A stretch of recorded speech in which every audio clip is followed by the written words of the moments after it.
وہ اس پہ ٹائم دینے کی ضرورت ہے. اس میں علماء کرام کا کردار ہونا چاہیے, اس میں اساتذہ کا کردار ہونا چاہیے جو بیس بناتے ہیں کسی انسان کی. اس میں معاشرتی طور پہ لوگوں کو جیسے وہ قوم خود بخود ہر کام کو اچھا کرتی ہے اور غلط کرنے سے, جھوٹ بولنے سے دوسرے اس سے نفرت کرتے ہیں, یہی چیز ہمیں سکھانی چاہیے یہاں کہ اگر کوئی آدمی معاشرے میں جھوٹا ہے, غلط بیانی کرتا ہے, غلط کام, تو اس کا سوشل بائیکاٹ کیا جائے. لائف سٹائل آپ کا دیکھ کے لگتا نہیں ہے, بڑی سمپل سی زندگی جی رہے ہیں کہ اگر جب فون پہ بات ہوئی تو مجھے لگا کہ کوئی سوٹیڈ بوٹیڈ ہوں گے, ذرا 3 پیس پہنا ہوگا, کوئی گارڈز ہوں گے, اتنا بزنس ہے, اتنی سادگی کیوں ہے, کیا وجہ ہے؟ زندگی تمام بہاریں جینے کے بعد سادگی کی طرف آئے ہیں, یہ شروع سے ہی اسی طرح چل رہا ہے؟ نہیں, الحمدللہ پراپرٹیاں ہیں, ذمہ دارہ ہے, سب کچھ ہے, لیکن لائف شروع سے ہی سادی رہی ہے. اور جاپان میں جا کے تو ان کو دیکھیں تو وہاں ٹیوٹا جو پوری ورلڈ میں ان کی گاڑیاں, تو ٹیوٹا کا مالک اپنے آفس کا جھاڑو خود دیتا ہے. اس قوم سے ہم نے سیکھا ہے کہ بڑے بڑے مالک جو ہیں اپنی فیکٹریوں کا وزٹ کر رہے ہوتے ہیں تو ان کے ملازمین اگر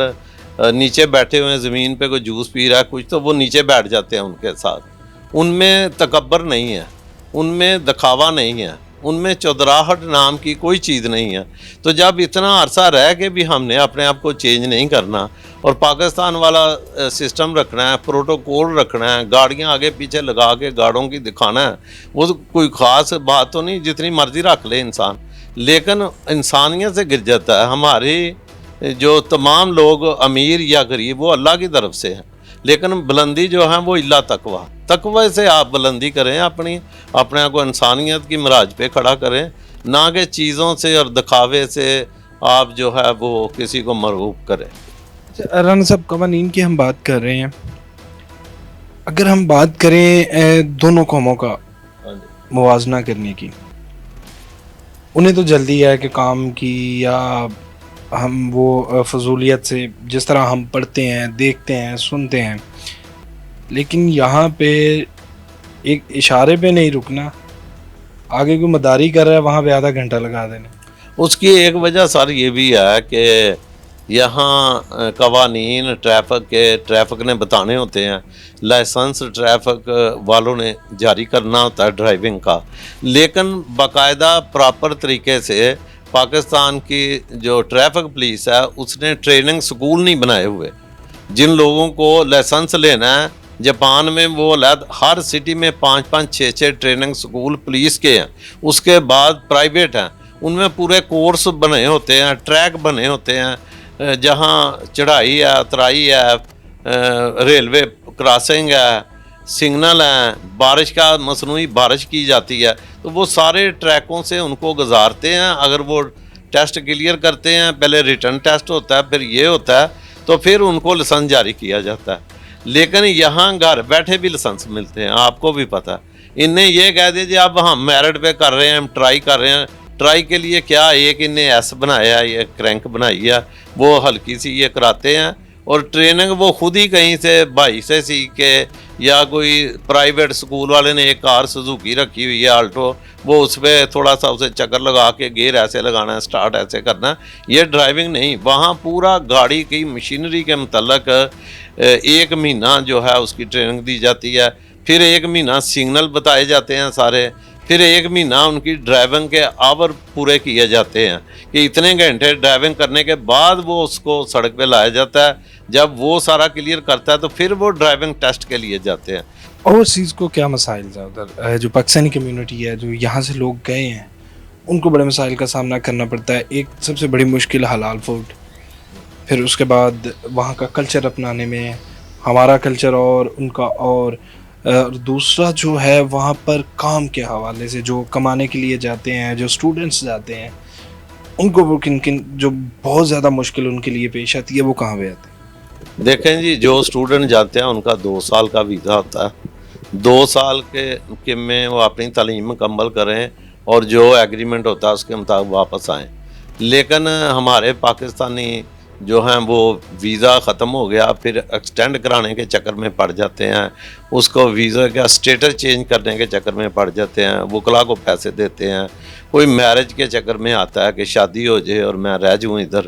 اور گئے سب سیٹ ہونے کے لیے ہوتے ہیں، لیکن جانے کی انٹری کا بہانہ ہوتا ہے کوئی کچھ لوگ ہیں میں بالکل معمولی سے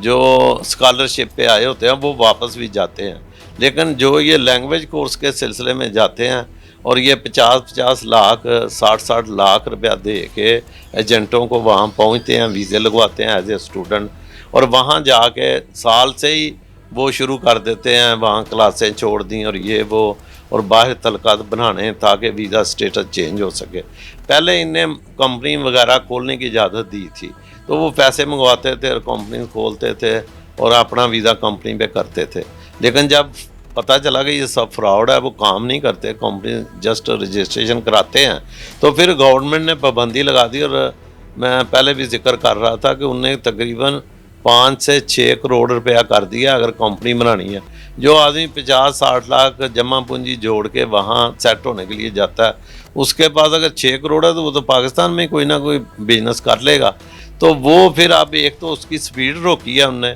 پھر وہ تھا کہ جو بھی اسٹوڈنٹ جاتے تھے انہیں ٹیلی فون چاہیے کچھ چاہیے تو ان کو وہ سہولت دی ہوئی تھی انہوں نے، لیکن ان نے کیا کیا کہ فون لیے مہنگے مہنگے آئی فون دوسرے تیسرے، اور لون پہ گاڑی مل جاتی، گاڑیاں لی، اور پھر وہ گاڑیاں وغیرہ جو ہیں وہ گاڑیوں کے جو 2 نمبر مافیا ٹائپ لوگ ہوتے تھے ان کو وہ سیل کرتے تھے اور خود پیسے لیے اور ویزے بھی ادھر چھوڑے اور آ جاتے تھے پاکستان۔ تو اس پہ آنے کے بعد انہوں نے وہ پابندیاں لگا دی کہ کمپنی بھی کسی اسٹوڈنٹ کے نام پہ نہیں بنانی، اور جب تک اس کا پورا ورک نہیں دیکھنا، اور رقم زیادہ کر دی اس وقت تک وہ ویزا نہیں دے رہے۔ تو چیزیں یہ ہیں کہ مشکلات ان کو بڑی ہوتی ہیں، لیکن جو اوریجنل جو اسٹوڈنٹ جاتے ہیں وہ واپس بھی آتے ہیں پڑھ کے، تعلیم وہاں یونیورسٹیز میں بڑی اعلیٰ ہیں، ہمارے بہت سے جاننے والے ہیں جن نے جو ہے پی ایچ ڈی وہاں کی ہیں اور وہیں پڑھا بھی رہے ہیں جاپان میں، اچھے ٹیچر ہیں، لیکن کچھ لوگ صرف اور صرف اپنے آپ کو کمائی کے لیے لے کے جاتے ہیں تو وہ فوری چینج ہو جاتے ہیں، اس سے پاکستان کی بدنامی ہوتی ہے۔ جیسے عرب کنٹری میں مانگنے والوں کی تعداد اتنی زیادہ بڑھی کہ دبئی کو بھی، سعودی عرب کو، دیگر کنٹری کو پابندیاں لگانی پڑی۔ اوورسیز پاکستانیوں کے لیے جو باہر سے پیسہ بھیجتے ہیں، یا ایک ووٹنگ کا نعرہ لگایا گیا تھا، سوال تھا کہ پاکستان کا پاسپورٹ کی بہتری کے لیے کس گورنمنٹ نے کام کیا؟ جنہوں نے باتیں کی تھیں میاں صاحب نے کیا، خان صاحب کے دور میں ہوا، مشرف دور میں ہوا، زرداری دور میں ہوا، کس نے بہترین کام جو کیا جس کو آپ ایز اے اوورسیز پاکستانی دیکھتے ہیں کہ یار اس گورنمنٹ نے اوورسیز کے لیے بہت کام کیا؟ پہلے نمبر تو بات یہ ہے جی کہ ووٹ کا جو حق ہے نا وہ میں بھی اس کا دائی ہوں کہ اوورسیز پاکستانی کو ملنا چاہیے۔ رکاوٹ کہاں پیدا ہوئی؟ رکاوٹ یہ پیدا ہوئی کہ یو اے ای ہے، یہ ان کے کچھ 7-8 ریاستیں ہیں، ان کو ووٹ کا حق اس کنٹری نے نہیں دیا ہوا، تو قانون تو ہوتا ہے کہ سب کے لیے برابر ہو، تو یہ رکاوٹ ایسی ہے کہ یا تو وہ کنٹری جو ہیں اپنے اپنے جو بھی اوورسیز کے لوگ ہیں ان کو ووٹ ڈالنے کا حق دیں، تو گورنمنٹ آف پاکستان وہ قانون کو بنا دے، اور یہ وہ ملک ہیں کہ جن میں لاکھوں کی تعداد میں پاکستانی ورکر ہیں، سعودی عربیہ، یہ وہ کنٹری، ان میں اجازت ہی نہیں، آواز ہی نہیں بلند کر سکتے اوورسیز۔ اس وجہ سے گورنمنٹ کی طرف سے بھی یہ رکاوٹ ہے کہ وہ کر نہیں سکتی ووٹ کا حق دینے کا، تو مجبوری میں لوگوں کو یہاں آنا پڑتا ہے، لیکن آواز ہم نے بڑی اٹھائی ہے۔ اس کا یہ حل ضرور کیا کہ اس بار جو بجٹ آیا تھا اس میں بھی ہم سے جو اوورسیز میں رہنے والے تھے ان سے مشاورت کی گئی، ہم سب نے اپنے اپنے مشورے دیے گورنمنٹ کو، اور اس کے تقریباً 16 شکے میاں نواز شریف نے اپنے منشور میں ڈالیں، اور جس دن انہوں نے اعلان کیا اس وقت میں ماڈل ٹاؤن میں تھا، اس پروگرام میں شامل تھا جہاں اعلان ہوا منشور کا،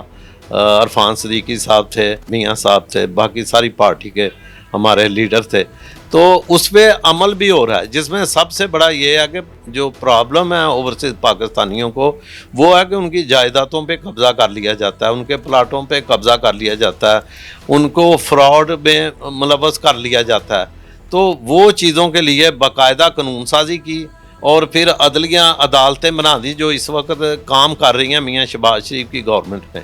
اور وہ عدالتیں باقاعدہ اوورسیز کے ایک سیپریٹ بنا دی ہیں جو اوورسیز کے مسائل سنتی ہیں۔ پھر او پی ایف ہے، اوورسیز پاکستان فیڈریشن، اور او پی سی ہے، اوورسیز پاکستان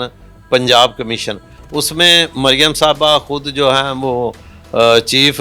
وہ چیئرمین ہے، چیئر پرسن ہے، اور وائس چیئر پرسن بیرسٹر امجد ملک صاحب ہیں، وہ ہمارے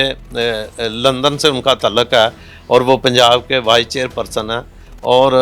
مسلم لیگ نون کے چیف کوآرڈینیٹر بھی ہیں، اور مسلم لیگ نون کے سینئر وائس پریزیڈنٹ ہیں، اسحاق ڈار صاحب پریزیڈنٹ ہیں، اور پورا سسٹم 37 ملک کا تقریباً کمپلیٹ کیا اوورسیز کی باڈیز ان نے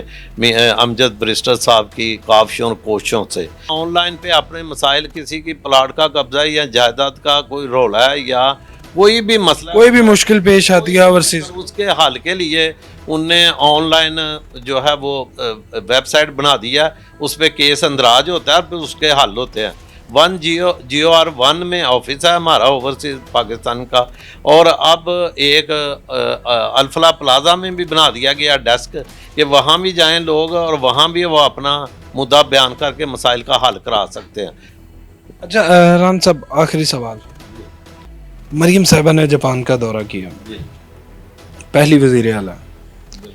کیسا دورے کو آپ کس طرح سے دیکھتے ہیں ایز اے پاکستانی بھی، ایز اے جاپانی بھی؟ کتنا کارآمد ثابت ہوگا؟ کیا جو مشکلیں لوگوں کو آ رہی تھی، جو ایک ان کی ہم اڈاپٹ کر رہے ہیں چیزیں، یا ہم کچھ اس طرح کوئی فائدہ مند لگ رہا ہے، یا جسٹ ایک دورہ تھا، حکومت کے درمیان گئے واپس آ گئے؟ نہیں جی، بالکل یہ بہت بڑی بات ہے۔ کوئی 30 سال کے بعد پاکستان کا بڑا عہدیدار جاپان گیا تھا وزٹ پہ، اور مریم صاحبہ پنجاب کی CM ہو کے آج تک پنجاب کیا کسی بھی پاکستان کے وزیر اعلیٰ نے گورنمنٹ لیول کا دورہ نہیں کیا۔ یہ بہت بڑا ان کا قدم ہے، اور اس سے پہلے بھی جاپان، یہ جو پانی کا بارشیں ہوتی ہیں لاہور میں، پانی جلد اترتا ہے، اس کی بھی مین وجہ کہ جاپان کی ٹیکنالوجی لی ہے۔ یہاں تالاب بنائے گئے ہیں 8-10 کے قریب، جس میں لاکھوں گیلن پانی سٹاک ہوتا ہے، اور جب بارش ہوتی ہے تو ان کے وہ کھول دیے جاتے ہیں مین ہول، اور پانی سٹاک زمین میں ہونا شروع ہو جاتا ہے۔ ابھی مزید بنا رہے ہیں،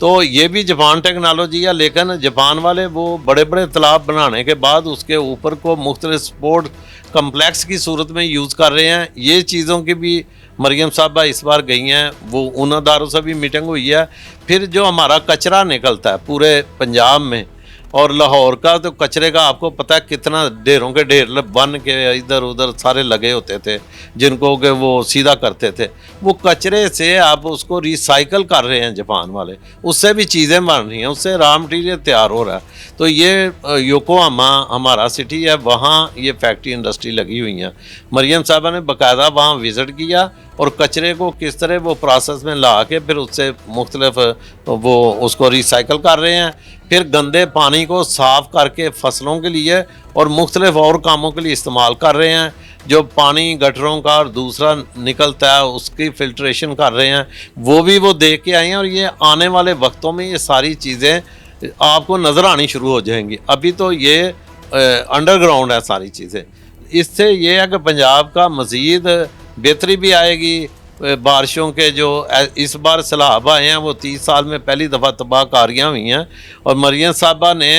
اس کے بھی حل کے لیے کہ جاپان نے سیلابوں کو کنٹرول کیسے کیا، سیلاب پھر بھی آتے ہیں ادھر بھی، لیکن اتنی تباہی نہیں ہوتی، اس کے لیے بھی ورک کر کے آئی ہیں۔ تو یہ پاکستان اور پاکستانی قوم کے لیے بہت بڑا قدم ہے ان کا۔ آنے والے وقت میں یہ مزید پاکستانی قوم کو اس میں سہولتیں ملیں گی، لیکن یہ ایک دورے سے کچھ نہیں ہوگا۔ میری خواہش ہے کہ وہ سال میں ایک دورہ ضرور کریں، اور نئی نئی ٹیکنالوجی وہاں کی یہاں لے کے آئیں۔ اب بھی ان کی انڈسٹری کے لوگوں سے ان کی میٹنگ ہوئی، اوساکا میں ہوئی، اس میں یہ ہے کہ وہ انڈسٹری لگا رہے ہیں پنجاب کے اندر۔ ان لوگوں کو، بزنس مینوں کو، جو بڑے بڑے بزنس مین جاپان میں بیٹھے ہیں، ان کو رغبت دی کہ ہمارے پنجاب میں آپ انڈسٹری لگائیں، یہاں مین پاور بہت ہے، لوگ سستے آپ کو ملیں گے، سہولیت ہم ساری دیں گے۔ تو وہ بھی ایگریمنٹ ہوئے ہیں، تو آنے والے وقت میں اس کا ضرور فائدہ ہوگا۔ بہت شکریہ رانا صاحب۔ جی ناظرین، رانا صاحب کی گفتگو آپ نے سنی۔ کس طرح سے جو ہے وہ سٹارٹ کیا سفر، اور آج ماشاءاللہ ایک اپنا امپائر کھڑا کیا ہے۔ امید کرتے ہیں کہ پروگرام آپ کو پسند آیا ہوگا۔ اس کے ساتھ ہی ہمیں دیجیے اجازت، اللہ نے کے بعد۔